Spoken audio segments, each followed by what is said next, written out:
हुआ है, तो इसको इसके और इसके मुशीरों का वहाँ जो हाल हुआ है, इन्होंने हमारे उनके खिलाफ लोगों के खिलाफ पर्चे करवाए थे कि जिस तरह उनका इस्तकबाल किया किसको किसको बात करें सर?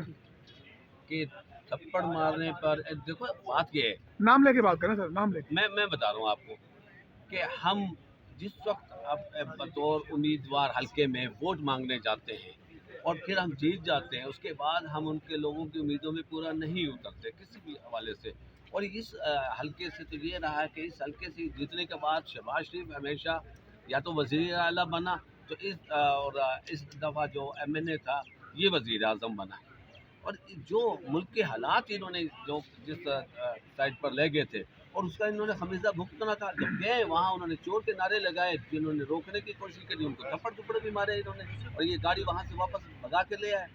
अब हमें तो पुलिस रोक रही है। मुझे खुद जब मैंने कन्वेंशन किया 20 तारीख को 21 को किया था, नवाज शरीफ जिस दिन पाकिस्तान आया उसने, और मैंने अपने हल्के में कान्हा में 21 तारीख का वह कन्वेंशन रखा था 22 तारीख के लिए।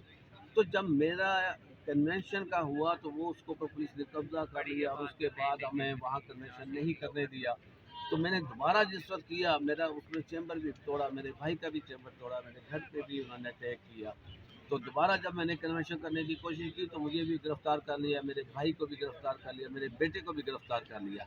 और हम तो तकरीबन 21 से 21 दिन के चले गए, काट कर आए, आधे आधे से चले। तो इन चीज़ों के बावजूद अगर वो समझता है कि उस मेरे हल्के पे जाके कंट्रोल कर लेगा, मैंने इसको कहा है। शहबाज शरीफ को क्या पैगाम दे रहे हैं, नाम लेके कहें सर? शहबाज शरीफ को ये है कि मेरे पास दर्जनों गांव ऐसे हैं जहां से इंशाल्लाह ताला इसको एक वोट नहीं मिलने लगा, और ये कहते हैं कि हम धांधली से किसी तरीके से जीत जाएंगे, इनके इंशाल्लाह ताला में एजेंट नहीं खड़े होने देगा। मैं इसको कहता हूं कि इनका जिस तरह इन्होंने आवाम को बेवकूफ़ बनाना था, इमरान खान साहब ने जो आईना दिखा दिया है कौम को भी कि ये कौन लोग हैं, तो उसके बावजूद अब ये वोट का तस्वर करें। मैं कहता हूँ आप मेरा बस हल्का चैलेंज करके कहता हूँ कि लाहौर का कोई एक हल्का ऐसा नहीं है कि जिसको ये जीत रहे हो, जीतने के करीब भी पहुँचते। ये तो इलेक्शन से भागना चाह रहे हैं। अगर ये 16 महीने की हुकूमत अगर शहबाज शरीफ साहब ना लेते तो आपको लगता है कि सूरत हाल जो अभी है इससे मुख्तलिफ होती है इनके लिए पंजाब के अंदर बिलखसूस? क्योंकि शायद खाकान अब्बासी साहब ने जब पार्लियामेंट का आखिरी दिन था उस दिन ये बयान दिया था पार्लियामेंट के बाहर कि हम डिलीवर नहीं कर सके जिस तरीके से हमें डिलीवर करना चाहिए। नहीं, आप देखें ना, इनको हुकूमत जिस तरह दी गई, और बल्कि दी नहीं गई, जिस तरह इन्होंने ली और जिस तरह ये बने, यहीं से बने जहां हम खड़े हैं, यहीं से उसकी बुनियाद डाली गई कौम की बर्बादी की। और उसके बाद जिस तरह इन्होंने महंगाई और तमाम पॉलिसीज़ जो इनकी लोगों दी है इन्होंने, वो आपके सामने। इनसे गलत तरीन कभी कोई जितना ये 16 महीने का अजाब वाला ये टेन्योर था हुकूमत का, इससे ख़तरनाक कभी नहीं आ सकता, जिसने ना सिर्फ मईशत का बल्कि पाकिस्तान का जो वक़ार था उसको भी डैमेज कर। शहबाज शरीफ को कितनी लीड देंगे आप? शहबाज शरीफ को मैं कहता हूँ कि इंशाल्लाह ताला ये डबल फिगर्स में नहीं आएगा, ये 10,000 वोट नहीं ले सकेगा, ये मेरा चैलेंज है। क्योंकि मैंने पहले एक दफ़ा कहा था, उन्होंने कहा था कि आपके यहाँ कैंडिडेट्स नहीं होंगे। मैंने उनसे कहा था इंशाल्लाह ताला हमारे किसी भी हल्के में 6 से 12 के दरमियान हमारे कैंडिडेट्स मौजूद होंगे, और अब हमें 2400 कैंडिडेट्स हमारे इन हालात में जबकि पकड़ रहे हों आरोज़ के पास, उन्होंने ड्रामे जा रखे हुआ, हर आरोज़ का दफ्तर जो था वो पुलिस लाइन बना हुआ था। किस तरह कागजात जमा हुए, मेरे कागजात जब मैंने जमा करवाए, मुझे पता है कि मैंने अपनी वीडियो वायरल करनी पड़ेगी वहाँ के गेट पे खड़े होकर दस्तों गिरबान होकर। और फिर जब मैंने कागजात जमा करवाए, मैंने इसके ऊपर ऑब्जेक्शन पटिशन फाइल की शहबाज शरीफ के खिलाफ। तो RO ने कहा कि जी आप ऐसे करते हैं, हम तमाम कागजात को एक्सेप्ट कर लेते हैं। मेरा जो अटॉर्नी था उसने कहा नहीं, आप अगर हमारे ऊपर कोई ऑब्जेक्शन है वो लगाएं, और ये जो ऑब्जेक्शन पटिशन है इसका वो उसका जवाब दिया जाए, उसके ऊपर इसको नाअहल करार दिया जाए। तो उन्होंने वो खारिज कर दी, और उसके बाद हमें वो सर्टिफाइड कापियाँ तक नहीं दी गई, जो दस्तावेज़ात वो दे सकते थे हमें पब्लिक प्रॉपर्टी थी कि इन्होंने क्या क्या चीज़ें साथ लगाई, कतन कोई चीज़ नहीं। सर ये बताएं, आप 10,000 की फिगर बता रहे हैं और कहीं ऐसा तो नहीं कि आपको 10,000 पड़ जाए? ये पूरी कोशिश कर ले, ये घुस कर दिखा दे। आप ऐसे करें, आप बना लें मैं भी घुसता हूँ वहाँ अपने हल्के में, और ये भी घुस के देख ले, ये अपने पूरे प्रोटोकॉल के साथ आ जाए और हम इसका बता देते हैं। तो आप अपने आप कलेक्ट कर लेना। किसी भी गांव में, मेरे हल्का में डिफेंस भी आ रहा है, देहात भी आ रहे हैं, दूसरी आबादियां भी आ रही हैं, किसी साइड से आ जाए, कसूर को ये टच करता है, दूसरे बॉर्डर के साथ जाके लगता है इंडिया के। तो ये इंडिया से शायद इसको कोई वोट मिल जाए, बहरहाल पाकिस्तान से इसको वोट नहीं मिलने लगा। शबाश। अच्छा, ये बताएं कि नवाज शरीफ साहब के वकील से जब हमने यहाँ पे पूछा कि अभी तक उनकी नाअहली ख़त्म नहीं हुई, उसके बावजूद उनके कागजात नामजदगी मंजूर कैसे हो गए, तो उनका ये कहना था कि ये आरओ की जिम्मेदारी है, इसका जिम्मेदार आरओ है। तो आपके मद्दे मुकाबल जिन लोगों की नाअहली बरकरार है, उसके बावजूद उनके कागजात नामजदगी अगर मंजूर हो रहे हैं, उस पर आप लोगों की क्या हिकमत अमली है? आप तो वो बात करें, एक सजा याफ्ता बंदे को ला कर बैठा दिया गया वजीर आजम, और उसका बायोमेट्रिक का सारा सिस्टम एयरपोर्ट पे हो रहा है, प्रोटोकॉल दिया जा रहा है, रेड कारपेट दिया जा रहा है, और आप हमारी नाअहली को, जिसको वो उस केस को लगा ही नहीं रहे।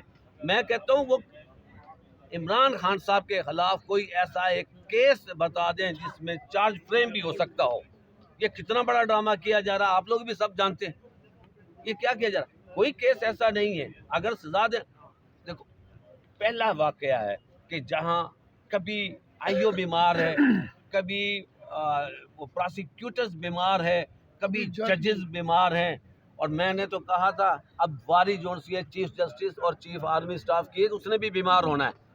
तो उन्होंने सजा जिस तरह दी है दे रहे, जिस तरह केस, मुर्दों का केस तो निकाले जा रहे हैं, आपके मामले में जिंदा के केसेस कब निकालेंगे?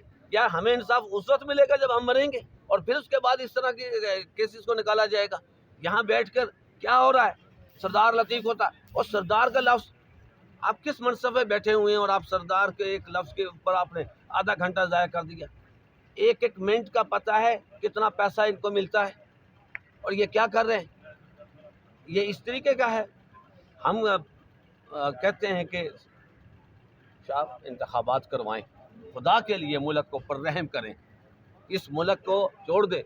मैं अंदर जब जेल में रहा गया, मुझसे कहा गया इन्होंने कि हमने उनकी ज़ुबानें काट दी जो बोलते थे, हमने उनकी ज़िंदगी ख़त्म कर दी जो बाहर कर गए थे। मैंने कहा जी वो जाने, उनके पास आपके राज, आपके पास उनके राज, मेरे और राज आपके पास कोई नहीं है। 21 दिन के बाद मैं भी जमानतों पर रहा हुआ दहशतगर्दी के, और बेटा भी और भाई भी हुआ। ये बताएं सर, ये कौन सा तरीका है कि फर्रुख हबीब का कौमी असम्बली से मुस्तरद, पीपी से कबूल, अच्छा शाह महमूद का थरपारकर से मंजूर, मुल्तान से नामंजूर, तो कौम समझने से कासिर है, एक जगह पर अहल है दूसरी जगह पर ना अहल है, ये क्या हो रहा है? वो क्लियर है। जब आपने आरोज पटवारी बिठा दिए हैं, हमारे कंटेम्प्ट का नोटिस मिल गया, हम तो ये चाह रहे थे हम अदलिया पे, देखो इसके बावजूद हम अदलिया पे कितना एतमाद करते हैं और कितना एहतराम करते हैं। हम कहते हैं कि इलेक्शन अदलिया कराती चली आई है, अब इन्होंने अदलिया की जगह वो पटवारी को दे दिया। आप देखें सब इंस्पेक्टर इन्होंने प्रमोट किए हैं, SHOs लगाए, किस लिए लगाए?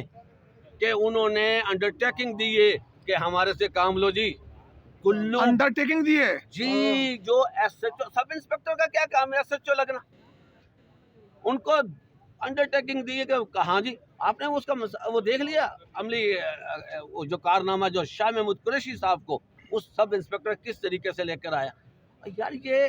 और इसी तरह ये आरोज वो भी है, मैंने अपने बेटी के कागजात जिस आरओ के पास जमा करवाए, आप यकीन करना कि जब आरओ से मिलने गया तो SHO ने अंदर से कुंडी लगा दी। एक कहला SHO चेयर पे बैठता है, साथ आरओ बैठा होता है, और मैं आरओ से कह रहा हूँ सेक्रेटरी है चाइल्ड वेलफेयर उसका प्रोटेक्शन का, और मैंने उनसे कहा, मैंने कहा आप आरओ हैं और यहाँ तो DIG नहीं बैठ सकता इस तरह, ये एक SHO बैठा हुआ है।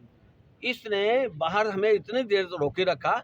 मैं आपको एक एप्लीकेशन देता हूँ, ये 3 SHOs हैं और एक DSP, इनके खिलाफ कार्रवाई कीजिए। तो उस पर उन्होंने कहा कि अगर आप नहीं करोगे तो मैं आपके खिलाफ दूंगा। बहुत शुक्रिया सर, बहुत शुक्रिया, थैंक यू।